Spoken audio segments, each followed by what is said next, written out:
Morning. Welcome to Stock Market Today for Tuesday, February 11th, 2020. I am your host, Dan Russo, the Chief Market Strategist at Chaikin Analytics. Find me on Twitter at Dan Russo_CMT.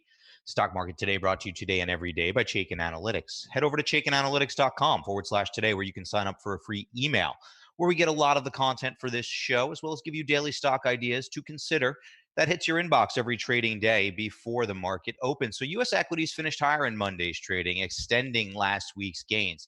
Tech, consumer discretionary, and REITs outperformed. Financials, materials, and energy were your laggards. Treasuries were stronger across the curve. The dollar was stronger against the yen, but weaker on the euro cross.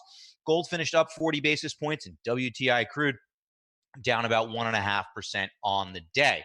As we get to the desk this morning, futures are pointing higher, up about 30 basis points in early trading. Asian equities were stronger overnight, with Hong Kong up more than 1%. Japan was closed for a holiday. European equities are trading higher this morning as well. Treasuries are weaker across the curve. The dollar is stronger against the yen. Little changed on the euro cross. Gold giving a little bit back here, down 40 basis points. And WTI crude seeing a bit of a rebound, up 1.9%. To get us going on a Tuesday morning. And as we look at the structure of the S&P 500, we did go out at a new high last week, yesterday building on last week's strong rally. Support remains in that range that we've been highlighting between 3,200 and 3,250. That held strong on the coronavirus induced pullback. Now, I'm wondering if we're carving out resistance near the 3350 level.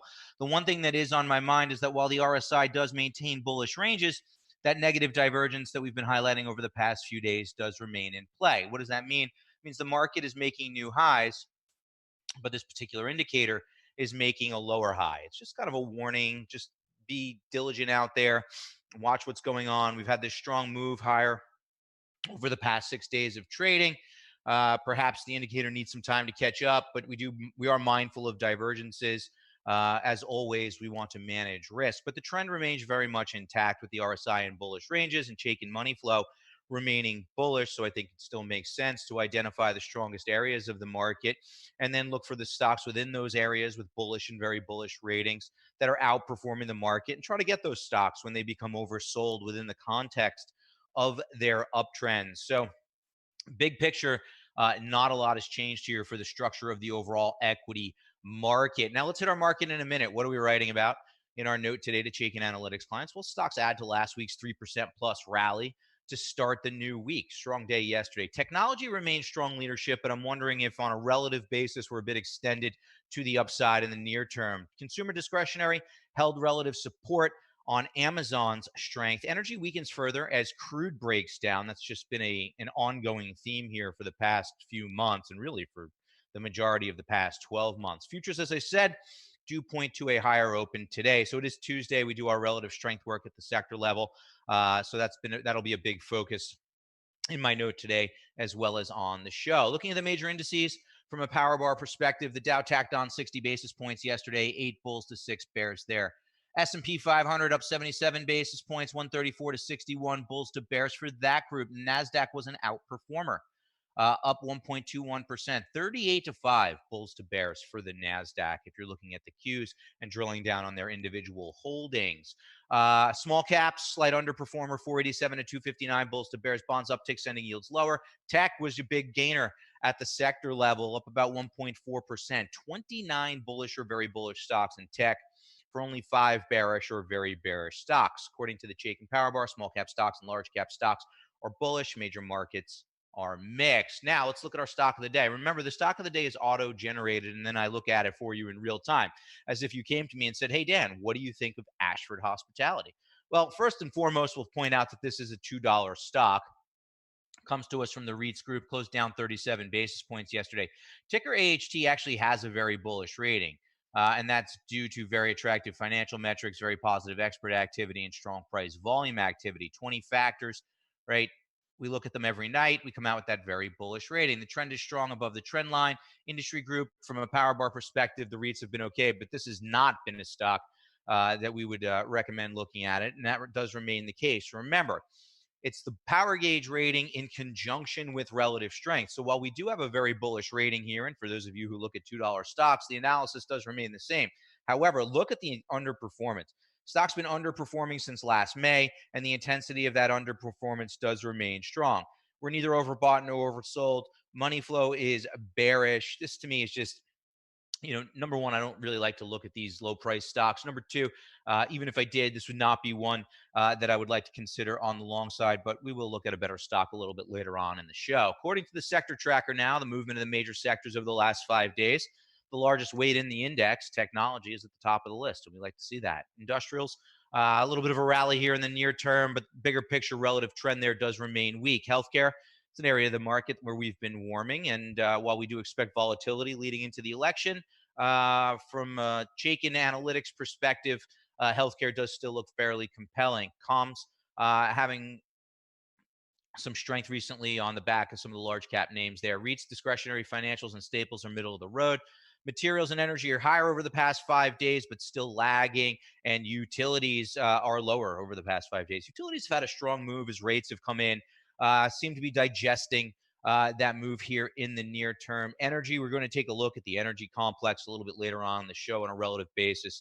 And while that one does look extended to the downside in the near term, it's still just an area where it's hard for me to get excited. Now, looking at our industry in focus, insurance services, over the past 6 months, it's been an underperformer, lagging the S&P 500 by almost 6%. However, the power bar ratio, which looks at future potential, is very strong. 27 bullish stocks for 3 bearish stocks. It's currently ranked number 3 of 21 subsectors and has moved up 1 slot over the past week. And some of the indicative names there that may warrant more work: MetLife, MET, Old Republic, ORI, and Allstate, ALL, all with very bullish Chaikin power gauge ratings. And of the three, I think that Allstate looks the best. Taking a look at Allstate here, we have a very bullish stock, right? Closed 123.95 yesterday. Strong trend above a rising long-term trend line and in a strong industry group. We just said the power bar ratio for insurance is strong.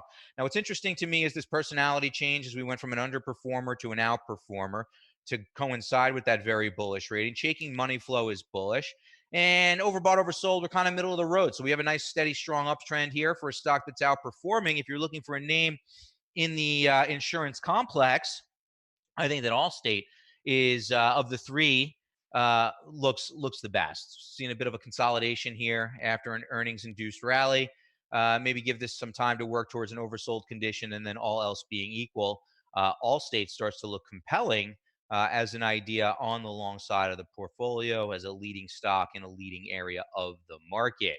Turning now to what's trending. Yesterday's S&P 500 movers and shakers, our gainers and losers. AMD is a neutral rating. Stock added 5% yesterday. Nothing company specific to drive trading there. I will note that the chip stocks did have a bout of outperformance yesterday. Lowe's hit a 52-week high following their earnings announcement, up 4.81% on the day. NVIDIA, same story as AMD. Didn't see anything company specific there, up 4.5%. Rallying with the rest of the semiconductor stocks yesterday. MCK, very bullish stock, up 3.7%.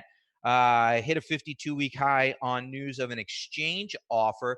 As investors like what they heard there, sent that stock higher.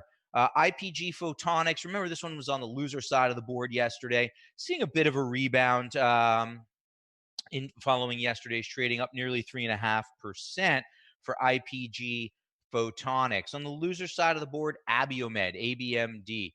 It's a volatile name. We've seen it on both sides of this leaderboard over the past few weeks and months. Well, a medical journal published an abstract, and investors didn't like what they saw there. Take 6.9% out of the stock. National Oil, Wilvarco, NOV, down 5.4% following their earnings announcement, also levered to the energy complex. And oil did have a weekday yesterday. WTI crude down about 1.5%. XEC, same story there. Nothing company specific. Stock down 5.2%. Oil weakness likely the culprit there. Just remember, the energy complex has just been an area of the market to avoid. Norwegian Cruise Lines, down 3.43%. Cruise lines have come under pressure as fears have ramped up around the coronavirus, and DXC following through to the downside. Remember, this was on the loser board yesterday, and it is there again today. DXC down roughly 3.4%, following through to the downside after weakness in that stock on Friday. So let's take a look at technology here. I told you on Tuesdays we look at relative strength or at the sector level and highlight where there's potential sector rotation, where the areas of the market where we see strength and weakness.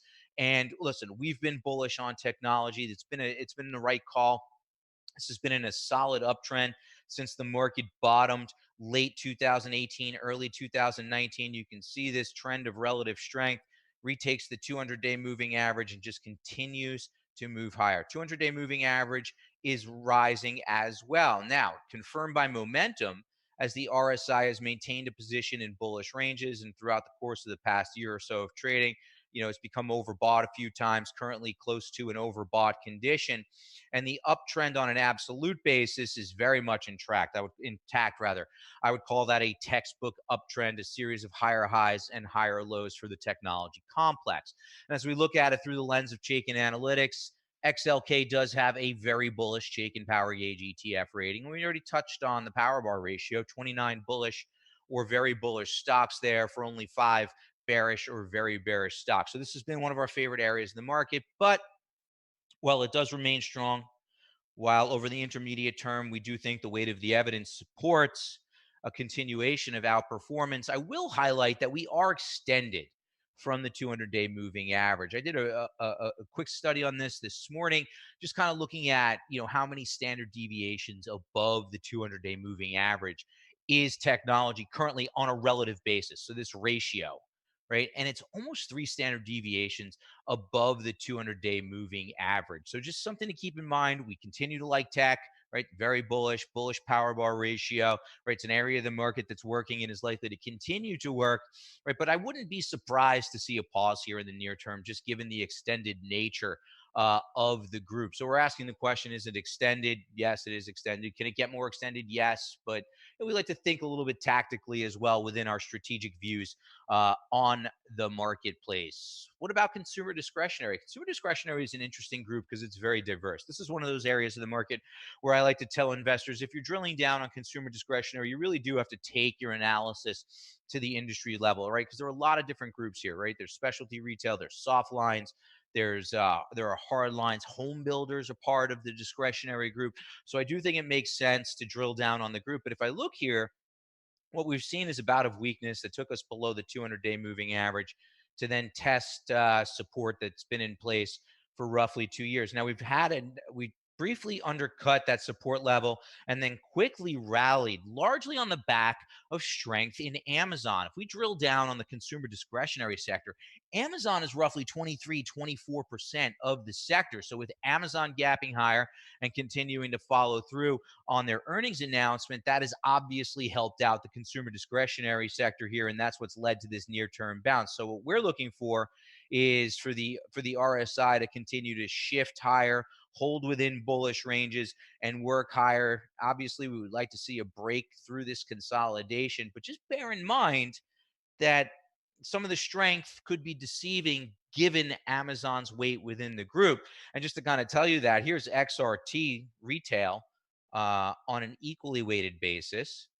Right? You can see it's starting to break down, right? This uptrend that's been in place since August is beginning to turn lower. So, sometimes looks can be deceiving, right? It's important to know what's under the surface of some of these products when you're looking at themes and conducting your analysis. Amazon big weight and discretionary, it makes sense to drill down, or maybe even look at it on an equally weighted basis for a greater perspective. And here's energy accelerating to the downside. XLE relative to the SPY below the 200-day moving average. It's been an area of the market that we've been avoiding. Very bearish ETF power gauge rating, 12 bears, 1 bull, confirmed by momentum. Now, this might be extended to the downside, but here's crude oil breaking down.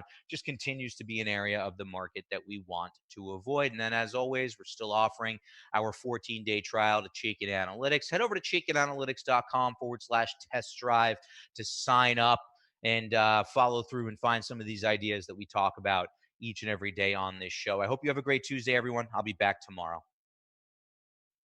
Missed the live show? Want to rewatch a workshop?